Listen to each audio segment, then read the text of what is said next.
Support for this podcast comes from Eyetube.net. Eyetube is ophthalmology's leading source for high-quality ophthalmic surgical videos, educational series, spotlights, and more. Visit Eyetube.net or follow us on Instagram at EyeTubeNet. You're listening to CRST, the podcast from Bryn Mawr Communications. Welcome to a special edition of CRST the podcast. Today we bring you 6 insightful conversations recorded live at AECOS Europe 2025 in London, brought to you by Eyetube's meeting coverage.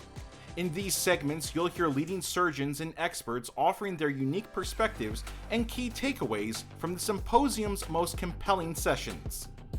First up, a look at patient selection, procedural nuances, and long-term outcomes for modern presbyopia correction.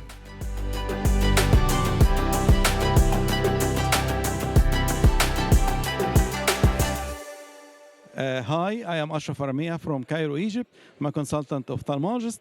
Happy to be part of the AECOS since 2015 till now, more than 10 years. Happy to be here. I'm Bojan Pajic from Switzerland. I'm a refractive and cataract surgeon, also with corneal surgery, so a huge experience in these topics.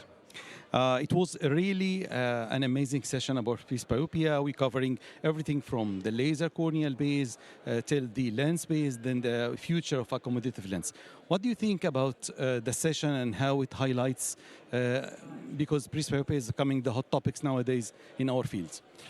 I think it shows us that the presbyopia treatment is a compromise, that on the cornea or IOL, we should find a solution for the future. We see that some solutions works very well, as this which I have presented with Presby LASIK, that works, but also with the limitation of even each presentation that we have certain about EOLs and other procedure of the sclera and so on. This is the beauty of presbyopia correction technologies nowadays. We have the Presby LASIK, we have the Presby Max, we have the presbyopia from Zeiss. So we have a different technologies according to the patient selection. I think the patient selection for this corneal refractive based surgery is very important. What do you think? It is very important. So we begin with the patients at 50 years old, not before. They have some pressure to see also for the near. That's one thing. And then with the measurements, we take a look what is possible. For sure, if we have a patient already with a small cataract, we don't make a Presby LASIK. We will shift more to an IOL than to a surface procedure. The surface procedure with the Presby LASIK, more or less, different lasers make more or less very similar things. With the same problem of the spherical aberrations and this dynamic which is go on, which we have discussed before in the session. I think also Eileen highlighted a very nice topic with the corneal inlays, because she highlighted that we can do it in emmetropic eyes above the age of 40, but also we can correct the refractive error and then put the corneal inlay. And this is a very nice way for presbyopia correction nowadays. I think it's a very good way forever, also for patients where you can't make the procedure of Presby LASIK. So if you have an addition, you have limitation of Presby LASIK, but with the additions of inlays, that's really a good way to correct the hyperopia, even the presbyopia procedure. So it's a good way. Totally agree. And also with the 10 years follow-up of Pavel about the phakic multifocal IOLs, he highlighted a very nice way for presbyopia. If you have a clear lens, if the patient you don't want to touch the cornea, you can use a method that it's reversible. You can remove it anytime if the patient had a cataract. I think this is one of the good solutions also in presbyopia correction. Absolutely. It's also a very good solution forever because it is reversible, you have said. But the other thing is you can induct also the cataract. Nevertheless, if you have high myopic, then nevertheless you get the cataract earlier. So it is also very good possibilities for the patients to choose. And with the future, we have 3 main topics. We have discussed the sclera approach, the adjustable lenses, and the accommodative lenses. I think this is part of our future because it targets directly the zonules, the capsular problem, and also the scleral rigidity by age. What do you think? Yes, I think that's something's promising. With the sclera, I don't have experience. I can't say how good it works, but the results which is well presenting are promising. That's why have we tried out this accommodating lens. But I think the technology gets better and better, so it could be maybe a possibility for the future, and will be great if it is possible to create something that works. Because I think these three technologies are affecting directly the main problem is presbyopia, because it's a scleral rigidity, the zonules, and the capsular problems that makes the lens stiff. This is target the pathology directly in the eye, not overcoming the pathology. So if they succeed, it will be great. But tell me in the last, what do you think, how you sit with your patient to choose the best correcting presbyopia correction? It needs time for the patients. What do you think about this? It's two different patients. One patient, we are healthy eyes with no changes on the lens. Then we choose it and explain to the patients that you make the corrections presby-LASIK and you need months that you have a stable correction. That's very important for the patients to don't get afraid that it doesn't work on the first day. So that's one thing. And the other thing with cataract patients, presbyopia, we choose very often EDOF lens with a mini or mini monovision, so that could also work very well. I'm happy to be here with you, Pujan. Yeah, This is so happy to have this discussion about our session in the AECOS 2025 in London about presbyopia and the future in presbyopia correction. Thank you so much for this. Thank you also very much for the so much. Thank you. Thank you. Thank you. Shifting gears in refractive surgery, next we explore keratorefractive lenticule extraction and its expanding role in clinical practice. Hi there, my name's Arthur Cummings. We're at the AECOS London meeting 2025, and it's my distinct pleasure to welcome Professor Sufi Taneri from Münster in Germany. And Sufi, we've just experienced a really fabulous session on Calyx, and we had 6 speakers from around the world. We're all big proponents of Calyx. What was for you, because you're an experienced Calyx user, what was for you the most interesting aspects of the conversations? Well, first of all, thank you for organizing this session, Arthur. It was great, and the lively discussion was a testament to that.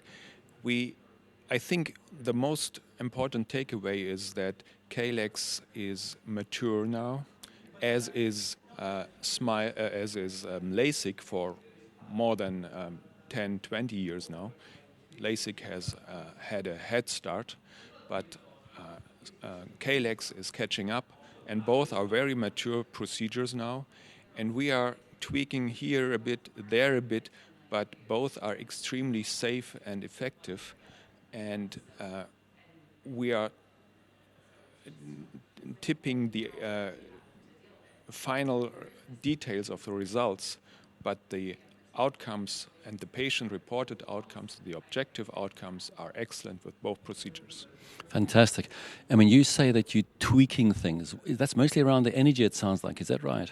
Yeah, it's in this session we had an emphasis on energy settings, low energy settings, high energy settings, side cut heights and stuff like that. But this is nothing that really matters to patients. This is something we can get enthusiastic about as surgeons, but in the end it doesn't matter to the patients because the outcomes are excellent however we get there. I think that point you just made is very, very important, is that patients don't really care. All they want is what's going to be on the other side. So I currently have a problem. I want to wake up at night, I can't see my baby. When I go swimming, I can't see my children in the pool. And they see a future where they don't need glasses or contacts. And they rely on you to take you to, with whatever procedure, to take you there. So in your mind now, you've got 10 years experience of Calyx, I think? Mm-hmm. So right now, it's a procedure you're obviously very, very comfortable with. And as you said, it's matured. Yes. And what's your view on the number of companies now in this space. That sort of validates it, doesn't it? Oh, yes, absolutely. 10 years ago, there was only one company, one laser. Now there are 4 companies and 5 lasers being able to do calyx. And this is also an indicator how successful this method is now. And recently, it has also been expanded to include hyperopic ablation, not ablations, but lenticule extractions. So this is a gap being closed. However, femto LASIK for hyperopia was also very effective and safe, and we are not quite sure where the benefits, the potential benefits of SMILE in this arena could be. This is a topic that's not, it's still controversial. If hyperopic calyx has advantages compared to hyperopic LASIK, this is still to be shown, but we have a good option to treat hyperopia, and SMILE up to +3 we heard today is absolutely, or calyx, or in this case we can say SMILE because it's only one company performing hyperopic calyx, is also very effective. It is not clear yet if we should go beyond +3. So from what I heard today, it sounded as though if you're doing a optical zone of 6.5 with LASIK versus with calyx, you're tending to get a bigger optical zone with calyx, on the topography anyway. But it seemed interesting, what I heard in Walter Secundo's talk, is that epithelial hyperplasia was still just as significant an issue. Basically, we remove tissue from the cornea, and I don't think it matters too much how we remove it, via ablation or via extraction. I mean, this is the basic principles of optics. We have to change the corneal curvature by removing tissue.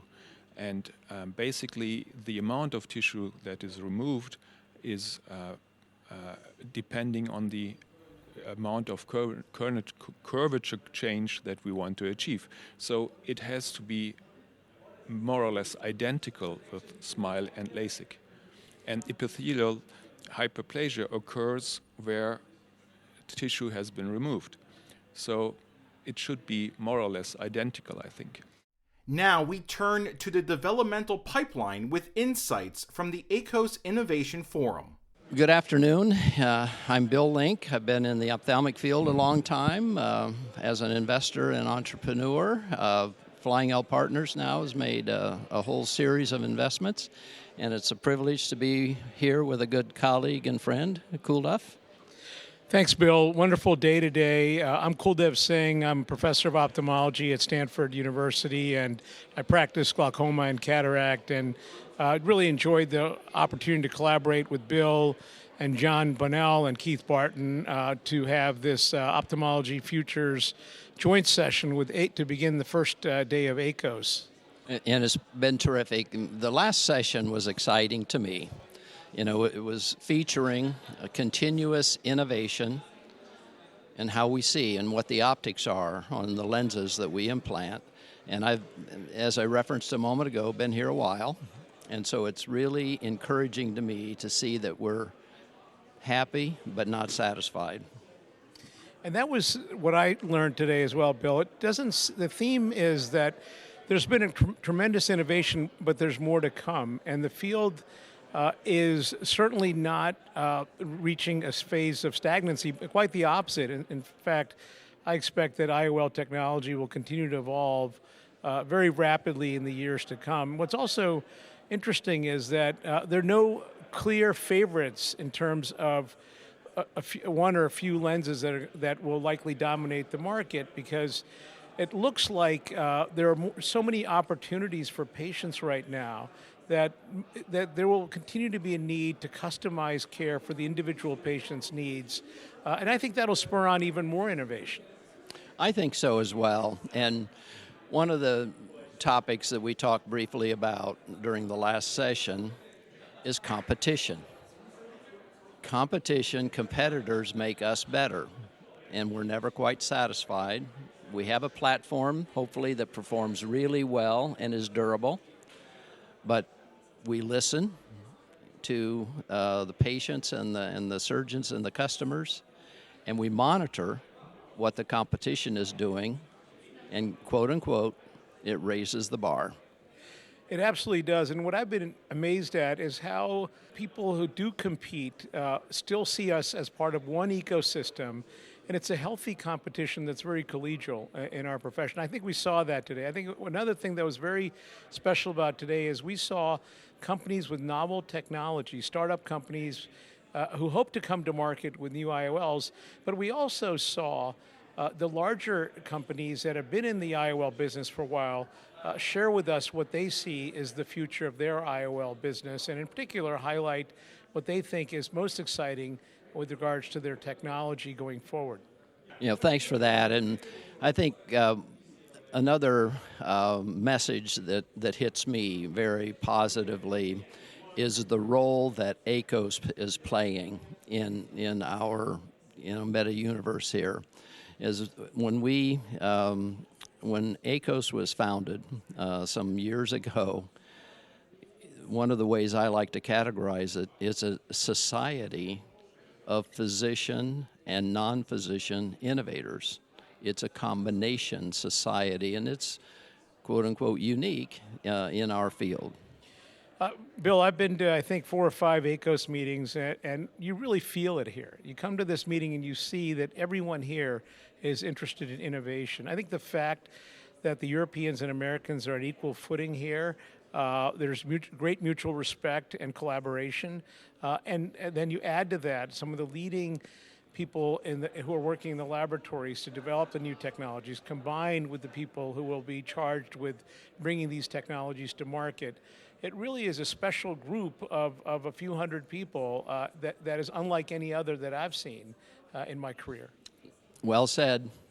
Again, a very high-impact day and a good start to this AECOS meeting in London. Next up, we get an overview of an automated slit lamp imaging device and a look at a new solid-state laser platform. So, good afternoon. I am Andrea Russo. I run my private practice in Brescia, Italy, and I'm mainly focused on cataract and refractive surgery and technology. This is why I'm here with my friend Jose Gael. We were discussing some technology, some hot stuff that we just discovered this afternoon. Why don't we start with your presentation, which is about a terrific slit lamp? Thank you. I am Jose, by the way. I am Jose Gael. I'm working in Barcelona at IMO, and very much involved in light field technology, because as I tried to explain in my presentation, we have incredible instruments to evaluate the eye, like especially the posterior segment, like the optomap or like different OCTs. We have also incredibly good instruments to evaluate the anterior segment of the eye, like topographers, OCTs, but we always rely in our evaluation of the slit lamp.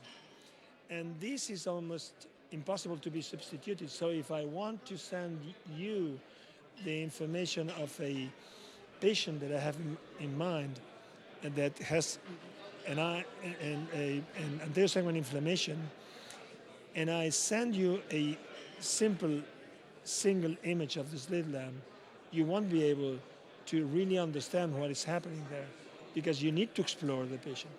So that's the missing step of the full eye exploration if you want to store it.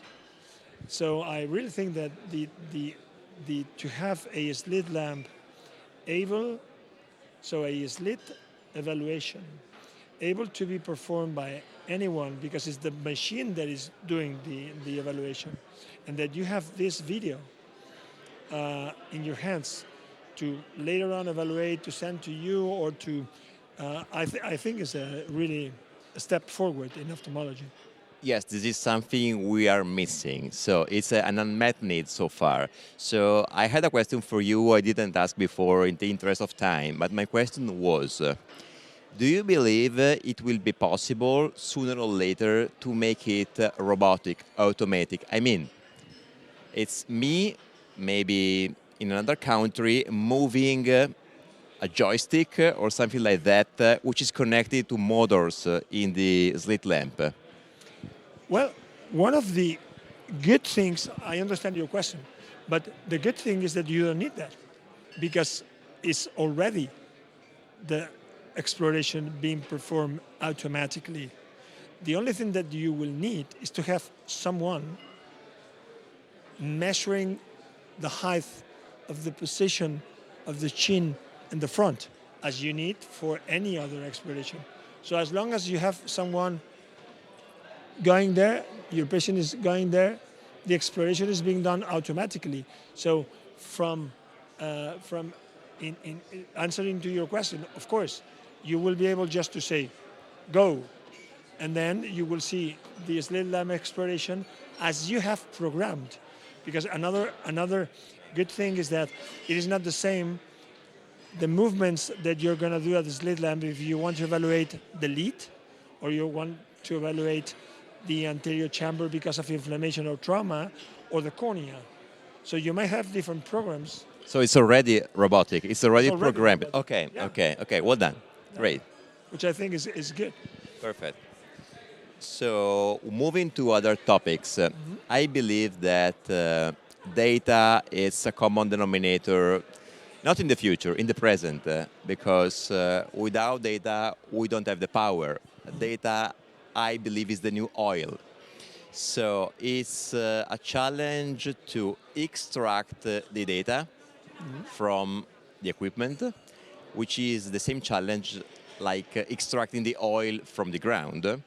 And the second challenge, which is probably the most interesting part and funniest part, is to refine the data exactly as we refine the oil. So I was impressed by the presentation that is able to connect to the cloud all the data which is coming in the practice to provide assistance to the doctor. So I'm really passionate about this topic because, of course, on a smaller scale, this is what we have done in our practices. So all the equipment is connected in real time to the cloud, which is collecting and aggregating all the data. And there is an algorithm which is suggesting the surgeon whether the patient is a good candidate for any kind of surgery or not, and which procedure is the best procedure for that specific patient. So we did because it was another unmet need in our practice. So I love the topic. And the challenge will be to develop this idea as a product, because so far it's a tailor-made system according to our needs. But what is missing is the easy of interconnection between every station. Think about the IOL Master, the Pentacam, the MS39, the HD analyzer, the whatever. So we are missing the interconnection, an easy interconnection between the devices and the cloud. So you need a lot of turnaround, a lot of engineering work to connect physically every station in order to send the raw data to the cloud. So what is your opinion about this? I think that we are already there, as you mentioned. We already have, in fact, we already have the ceiling, but we do not have the base of the house. I mean with that once we have been able to have all this data in the computer, the work that the computers or the robots or however you want to name them are going to work with this data. We already have that. The problem, the practical problem, is that you might have the Pentacam, I might have another topographer, or I might have two, and I want to use both, and the other has another unit. And so it's similar to the iPhones or the cellular phones, I mean, or the computers Android. with different plugs. No? So I think that this should be not only a work of a company, or maybe a combined work.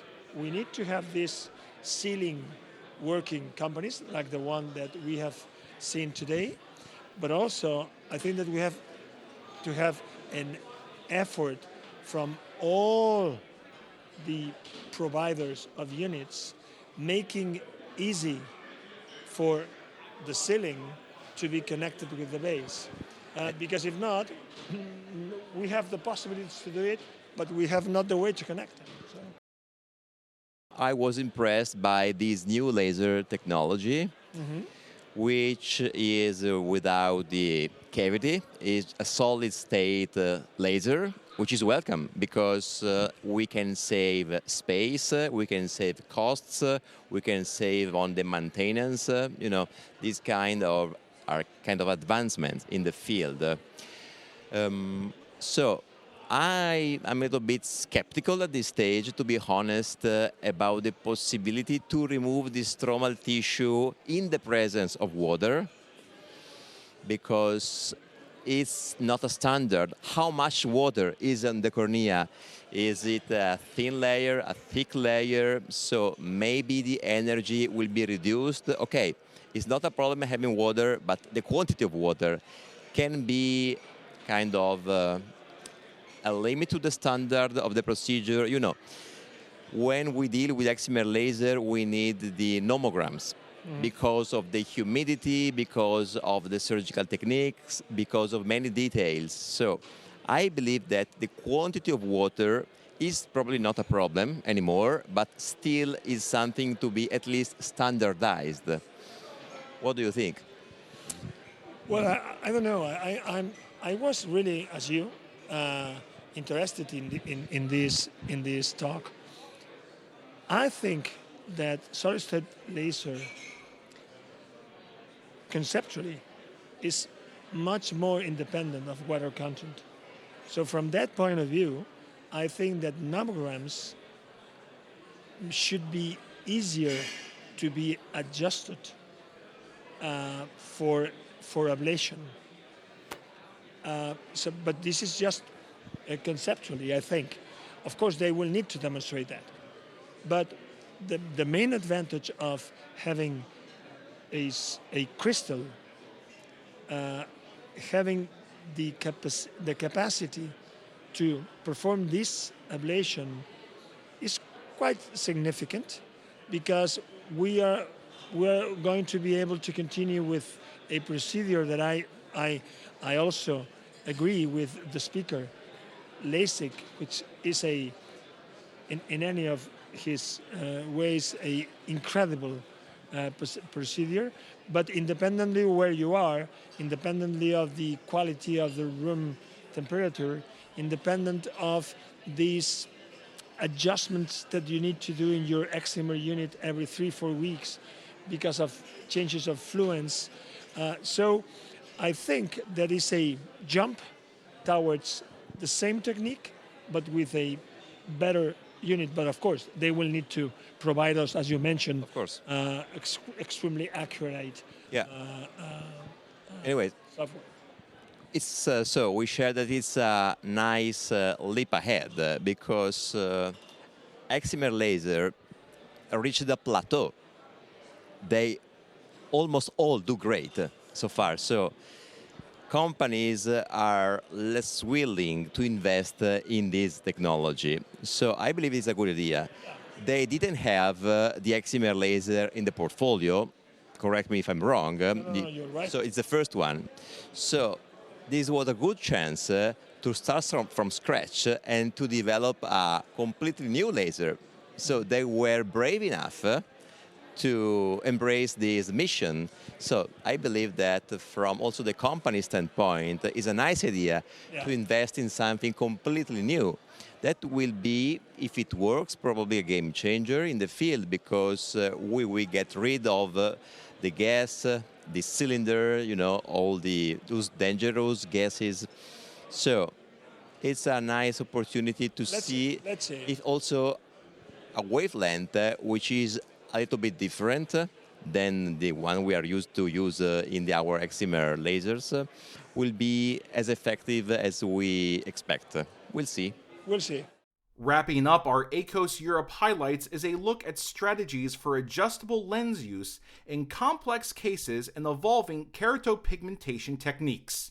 Hello, we're talking from AECOS London in this meeting of the American European Congress of Ophthalmology, and I am Jorge Leo from Alicante, Spain. I want to introduce Dr. Trin, that is going to introduce yourself, Dr. Trin. Thank you so much. It's Dr. Tanya Trin from Sydney, Australia, and it's an absolute honour to be speaking with you today.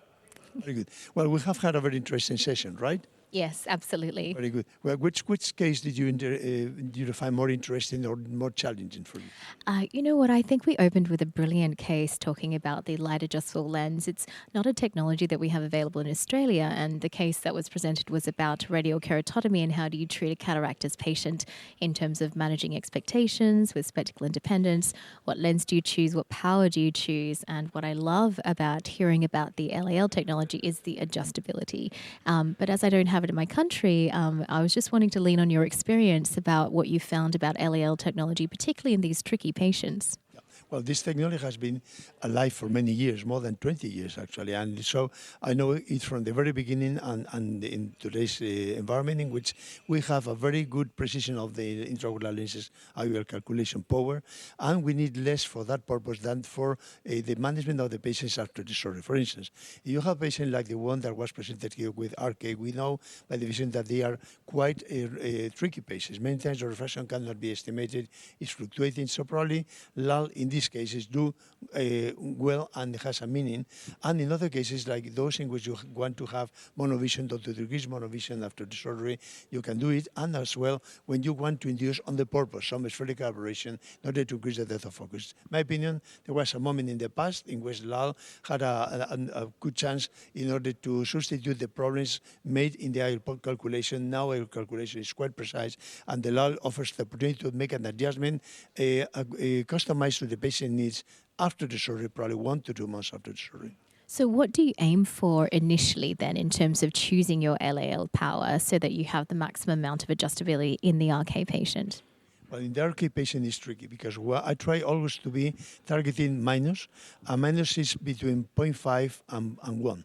I prefer to be myopic and to deal with myopia. Basically, these patients have an evolution along the day towards hyperopia, fluctuating, and so they are happy if they are a little bit myop in the afternoon, a little bit less myop in the morning, and you have to teach these patients. Many of these patients know how is their lives because they have been operated in the 80s and 90s, and so they know that fluctuation is normal.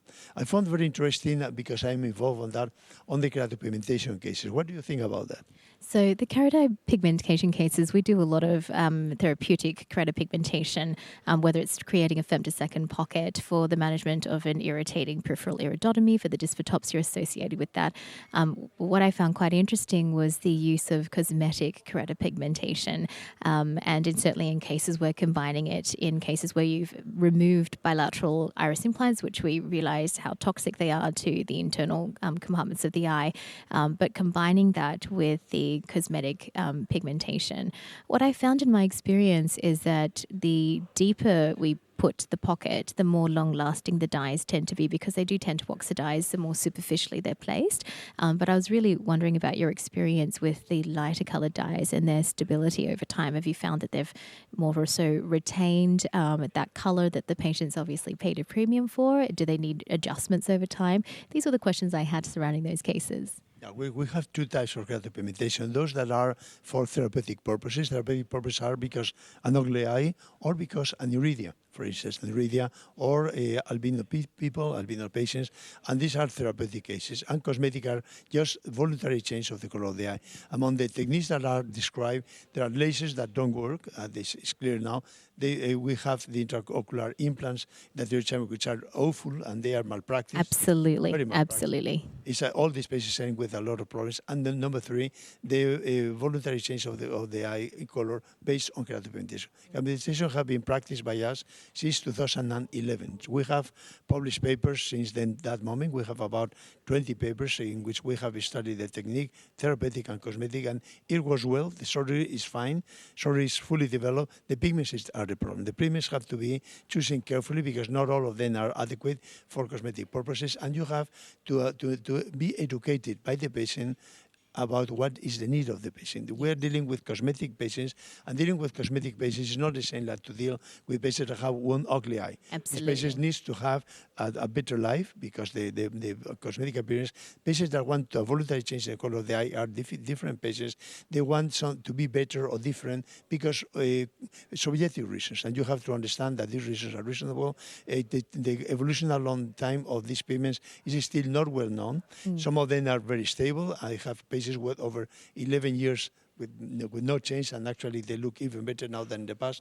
And finally, we have patients that with recent pigments have changed and have faded. So I think that still the problems of the pigments is there. We need a lot of studies and experience and the cooperation with the industry to develop the right pigments, which are the main problem.